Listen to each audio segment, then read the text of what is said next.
Well, still talking about coronavirus and how it has changed our life. Most Reverend Paul Kwabena is chairman of the Christian Council. He's standing by to talk to us. But why? It's because tonight the church is upset.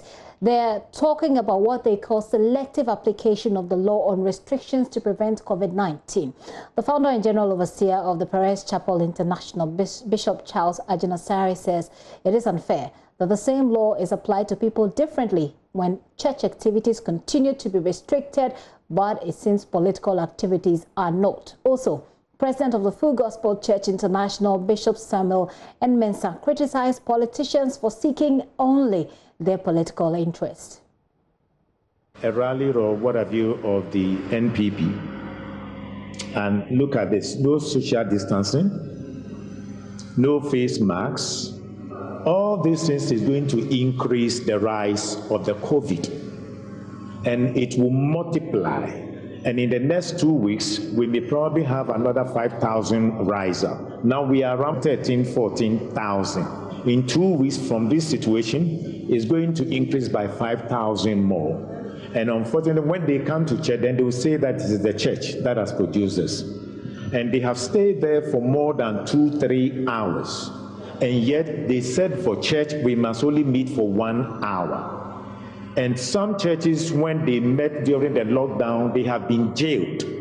And yet these people are doing what they don't need to do. It is like 4 legs bad, 2 legs good. If the law is the law, everybody must obey the law. And I want you to understand, whether you see me by video or by any media, don't follow the politicians. They are not thinking about your well-being. I'm saying politicians, whether NDC politicians or MPP politicians or WXYZ politicians, they don't care about you. They care about their election. And whether you are alive or not, whether 1 million people die, they don't care. So don't follow them. Don't follow them. Wife your children, because nobody will take care of them for you. May God give us wisdom. May God guide us. Morning, I was chatting with Bishop Duncan Williams. You see, this coronavirus, he said it's not just normal. Said it's a satanic agenda. Make sure that people will not go to church again. Is it not amazing to you that people are they are okay to go and vote in primaries? They are not afraid they'll get coronavirus. They are okay to go to the market. They are not afraid they'll get coronavirus. They are okay to go to the supermarket. They are okay to sit in trotro. They are okay to sit in a taxi. They are okay to go everywhere. But when it comes to church, it is like they are at the gate of the church. We are distributing coronavirus. That is what the devil is made people to think. And you see, there are some churches, they are saying, hey, we want to wait. We ask for us. Hey, we want everything to finish when everything is gone. There are some, by the time everything is gone, you don't have a church anymore. Because already the devil has brought cobwebs in the mind of many Christians. Reverend Charles Ajinasari there. Let's get on the line now. Like I said, I'm on Zoom with Most Reverend Dr. Paul Kwabena, chairman of the Christian Council of Ghana and presiding bishop of my church, the Methodist Church. Sir, thank you very much for your time this evening. I just want, this is pretty much a blunt way to put it. A number of the pastors are complaining about what they say is selective application of the law on restriction. Is that a position that the Christian Council share? Thank you very much, and good evening to your cherished viewers and all who are listening.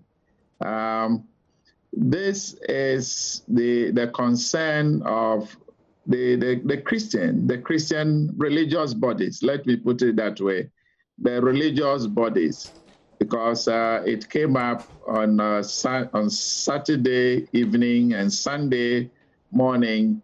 We saw these videos and we felt that it was not right, it was not proper.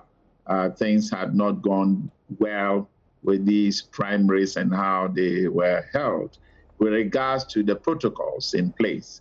And then I'll say that yes, indeed, it's what the religious bodies are saying. So that's the position of the Christian Council as well.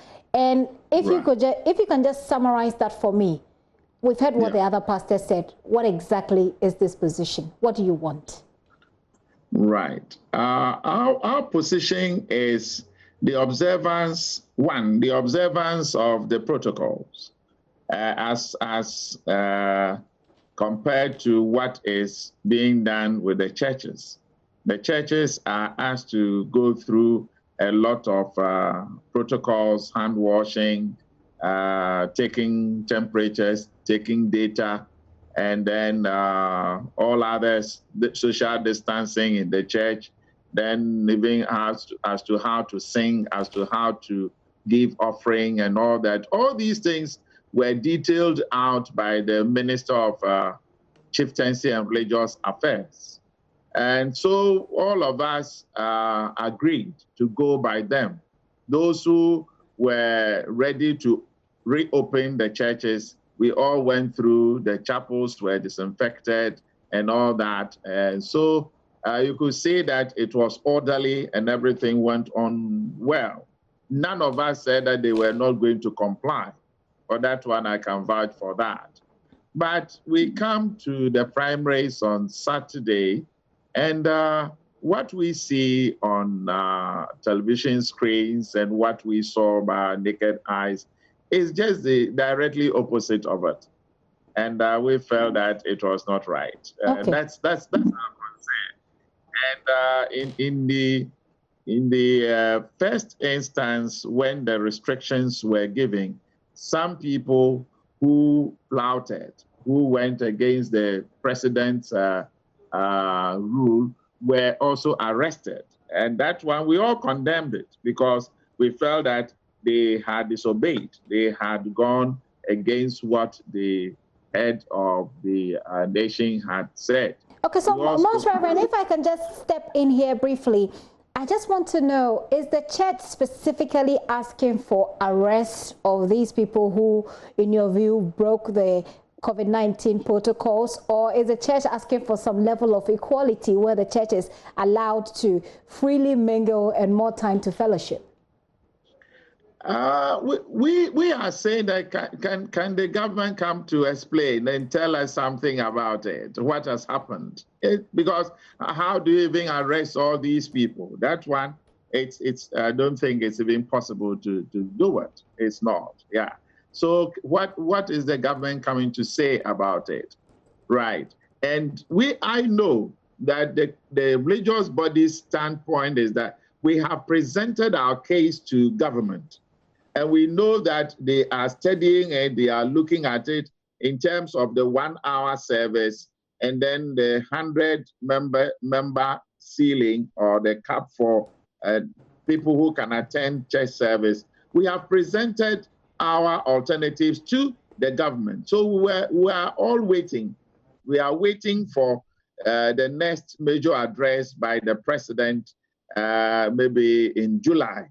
So we were all surprised to see that even with this one, all the people are out there celebrating, hugging, shaking hands and all that. So if the government could also come out and say, oh, this one, it has just gone beyond us and we just, I think something you want some sort of explanation from the church.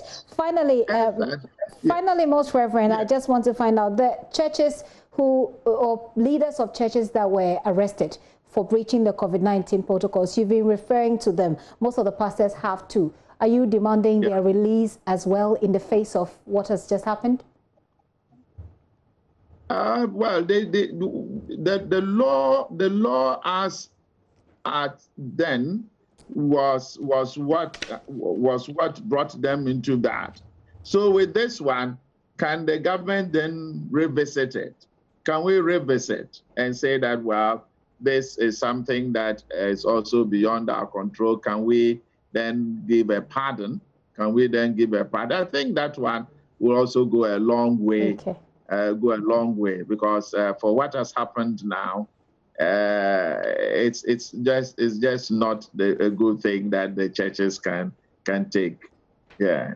Dr. Most Reverend Paul Kwabena-Boafo, thank you very much for your time this evening. He's a chairman of the Christian Council, and also presiding bishop of the Methodist Church of Ghana.